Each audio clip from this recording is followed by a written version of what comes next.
Ok អ្នកទាំងអស់គ្នាអញ្ចឹងថ្ងៃហ្នឹងគឺយើងនឹងទៅចំណុចបន្តទៀតនៅក្នុងមេរៀនរបស់យើងអញ្ចឹងថ្ងៃនេះគឺខ្ញុំនឹងបង្ហាញអ្នកទាំងអស់គ្នាពីចំណុចទាក់ទងជាមួយនឹងការប្រើប្រាស់ audio ហើយនឹង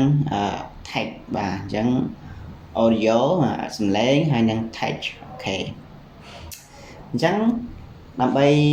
បានអ្នកទាំងអស់គ្នាត្រូវទាញយកផ្ទាំងកិច្ចការរបស់យើងបាទ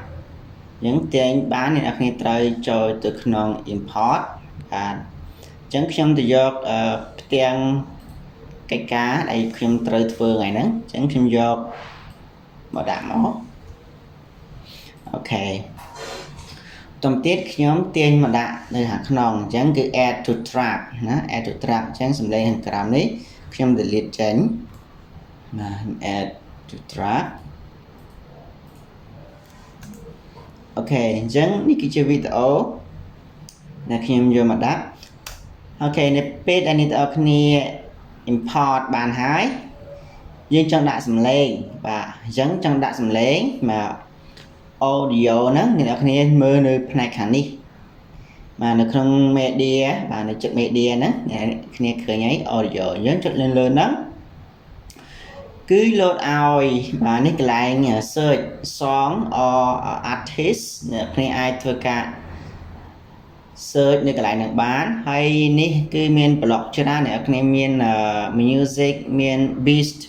អីច្រើនទៀតហ្នឹងមាន piano បាទអញ្ចឹងមាន sound មានអីអញ្ចឹងអ្នកគ្នាអាចចូលទៅផ្នែកខាងហ្នឹងហើយមើលបានណាប៉ុន្តែសូមបញ្ជាក់បន្តិចម្ដងហើយម្ដងទៀតគឺយើងត្រូវបើក internet បាទទើបយើងអាចយកមកប្រើប្រាស់បានហើយមួយទៀតនៅក្នុងការប្រើប្រាស់ហ្នឹងគឺបើសិនជាឃើញ Pro អញ្ចឹងយើងមានន័យថាយើងត្រូវបង់ហើយត្រូវបង់លុយតែបើសិនជាអត់មានទេមានន័យថា free ណាអញ្ចឹងអ្នកគ្នាអាចធ្វើការបាទអ្នកគ្នាអាចធ្វើការsearch បានដាក់ piano ឬក៏ piano សំឡេងអី piano set ឬក៏ piano about happy អីfresh ឬក៏ happy ឬក៏អីផ្សេងទៅអ្នកគ្នាអាចធ្វើការ search ឬក៏ស្វែងរកនៅក្នុងនោះបានណាឥឡូវពងដើរអ្នកគ្នាក៏ចុចលើនឹងមកចុចផ្ទះលើហ្នឹងគឺវាមានសំឡេងឲ្យយើងធ្វើការស្ដាប់ review មកឲ្យយើងយកមកដាក់ណា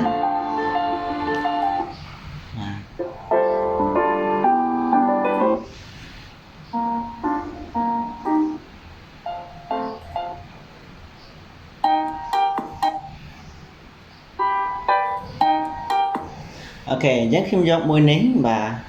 យើងចុចទៅលើហ្នឹងគឺយើងចុចសញ្ញាបូកហើយគឺវា load out ឲ្យស្វ័យប្រវត្តិមកបាទអានេះគឺជាតងជាមួយនឹងសំឡេងយើងរកសំឡេងណាដែលយើងមើលទៅរៀងសមណាគឺថាសមអ្នកនេះដាក់ទៅណានេះអាចរកផ្សេងទៀតបានបើសិនជាគាត់ថាវាមិនសូវជាសម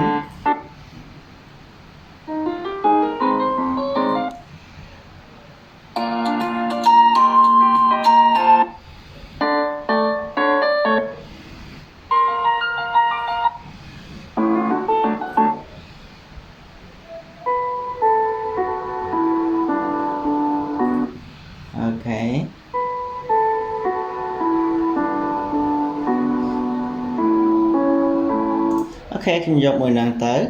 បាទហើយខ្ញុំសេរីហើយ function អ្នកខ្ញុំបានដឹងប្រើប្រាស់ហើយយើងអាចធ្វើការទាញអញ្ចឹង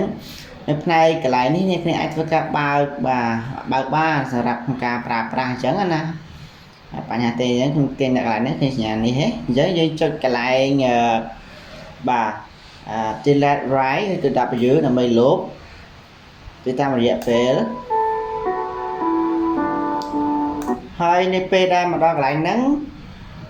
អ្នកនរគ្នាអាចឃើញនេះអញ្ចឹងខ្ញុំដោះturn off preview assist នឹងទីសិនទៅយើងធ្វើការតម្លើងសំឡេងឬក៏តម្លាក់សំឡេងបានអ្នកគ្នាអាចទាញលើនេះបានណាមើលកន្លែង track audio ហ្នឹងអ្នកគ្នាឃើញទេនេះទីបាទឬក៏អ្នកនរគ្នាមកមើលផ្នែកខាងនេះណាមាន basic មាន volume មាន fade in ហើយនឹង fade out fade out ចឹងកន្លែងហ្នឹងអ្នកគ្នាអាចធ្វើការទាញបាទទាញតឡើងទាញអីចឹងណាហើយកន្លែង fade in បាទអ្នកគ្នានេះមើលកន្លែងនេះមើលផ្នែកខាងឆ្វេងដៃអ្នកគ្នាធ្វើការទាញអាហ្នឹងដូចជាចង់បង្ហាញថានៅពេលដែលសំឡេងដែលវាលោតមកវាអត់លោតមកលឺភ្លាមទេគេលោតមកតាមសម្រួលដូចជាចម្រៀលភ្នំអញ្ចឹងណាមកហើយវាលឺច្បាស់ហ្នឹងទៅហើយកន្លែងហ្នឹងអ្នកគ្នាអាចធ្វើការធ្វើនៅកន្លែង track ហ្នឹងក៏បានធ្វើនៅកន្លែងផ្នែកខាងស្ដាំដៃនេះគឺមាន basic របស់វាបាទនេះគឺមាន out មាន in ណាមាន out មាន in បាទនេះអ្នកគ្នាអាចធ្វើកន្លែងនេះបានបាទហើយកន្លែងមួយទៀតតកតងជាមួយនេះបើសិនជាចេះឧទាហរណ៍ថាសំឡេងឧទាហរណ៍ថាដំបងអ្នកគ្នាយកប៉ុណ្ណឹងណាឥឡូវថាខ្ញុំចុចប៉ុណ្ណឹងខ្ញុំ add key frame បាទខ្ញុំធ្វើការ add key frame ចុចលើវាមួយហើយបន្តមកទៀតបាទខ្ញុំតម្លាក់បាទឬខ្ញុំតម្លើងខ្ញុំតម្លើងអ្នកគ្នាឃើញទេឃើញលើកនៅក្នុងនេះឲ្យនេះមានន័យថាយើងតម្លើងយើងតម្លាក់អីបានតាមចិត្តណាអូខេអញ្ចឹងយើងតម្លើងយើងតម្លាក់អីយើងអាចប្រើប្រាស់នៅ add key frame នឹងបានណាហើយមិនថាតែ fade មិនថាតែ volume ទេសូម្បីតែ fade in ឬក៏ fade out គឺយើងអាចប្រើប្រាស់បានដូចគ្នាដែរណាហើយមួយផ្នែកតកតងជាមួយនឹង infant voice អាចប្រើបានប៉ុន្តែយើងមើលកន្លែងនេះគឺយើងត្រូវការទិញណាយើងត្រូវការទិញវា license ណាយើងប្រើរបស់ free អត់ប្រើបានទេណាហ្នឹងមួយមានច្រើន file ដែរឥឡូវតកតងជាមួយនឹងការ speak អីទៀត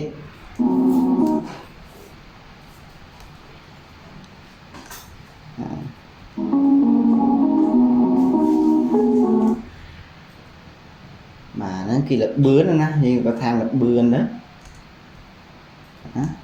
speed ណា speed បាទហ្នឹង speed យើងដាក់ធម្មតាមកហើយផ្នែកខាងក្រោមduration ណា duration change speed វាអត់ change ទេ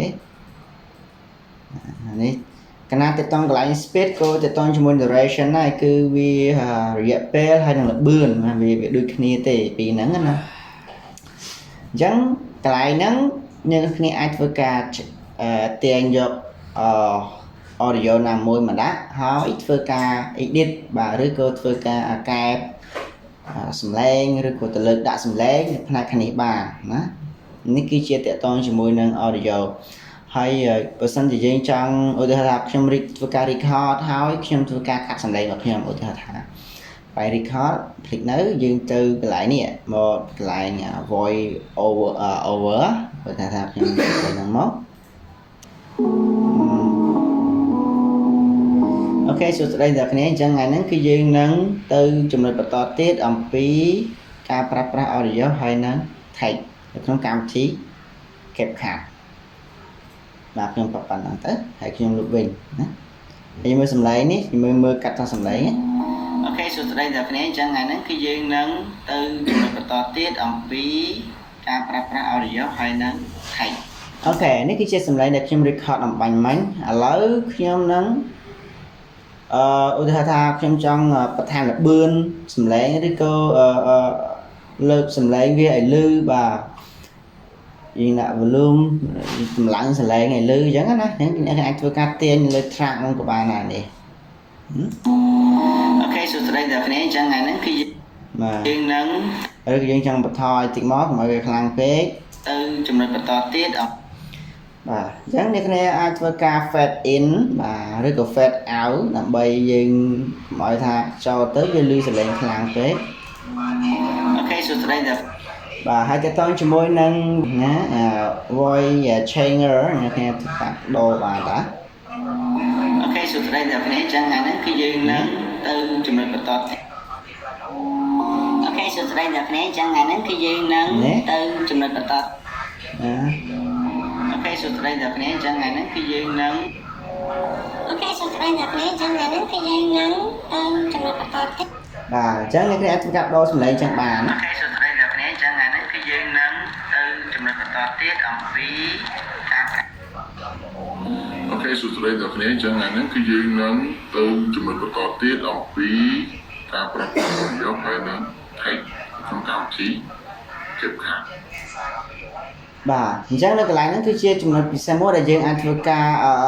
page បាទឬក៏time បាទឬក៏ time brief បាទ time ray របស់យើងទៅហើយទៅតងជាមួយ speed អ្នកគ្នាអាចធ្វើការតម្លើង speed ឬក៏បន្ថយ speed បានបើសិនជាយើងចង់បានអញ្ចឹងគឺយើងនឹងទៅចំណុចបន្តទៀតអំពីការប្រើប្រាស់យកហើយនឹង Type ក្នុងកម្មវិធី CapCut បាទអញ្ចឹងនេះគឺជាចំណុចមួយដែលខ្ញុំចង់បង្ហាញអ្នកគ្នាអំពីការប្រើប្រាស់ audio ហើយអីច្បាស់អីយើងងាយស្រួលសម្រាប់ថ្ងៃក្រោយយើងអាចប្រើប្រាស់វាបានល្អអូខេអញ្ចឹងទាក់ទងជាមួយនឹង audio ខ្ញុំមានប៉ុណ្ណឹងបាទខ្ញុំមានប៉ុណ្ណឹង